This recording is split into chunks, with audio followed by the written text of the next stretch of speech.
Salah satu jalan di wilayah Tianyar, Karangasem, dilaporkan dalam kondisi rusak parah akibat jebolnya aspal di beberapa titik.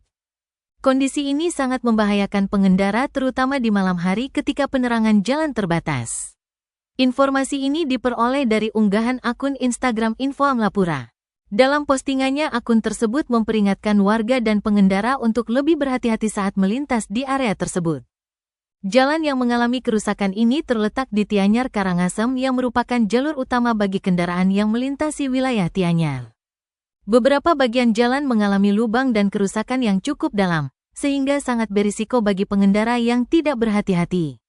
Kondisi ini bisa menambah potensi terjadinya kecelakaan, khususnya bagi pengendara sepeda motor. Pihak terkait diharapkan segera melakukan perbaikan untuk mencegah terjadinya kecelakaan lebih lanjut. Untuk sementara, pengendara diimbau untuk mengurangi kecepatan dan selalu waspada, terutama pada malam hari, agar terhindar dari risiko kecelakaan. Diharapkan dengan adanya informasi ini, pihak berwenang dapat segera melakukan penanganan untuk memperbaiki kondisi jalan yang semakin memburuk, guna menjaga keselamatan masyarakat yang melintas di kawasan tersebut.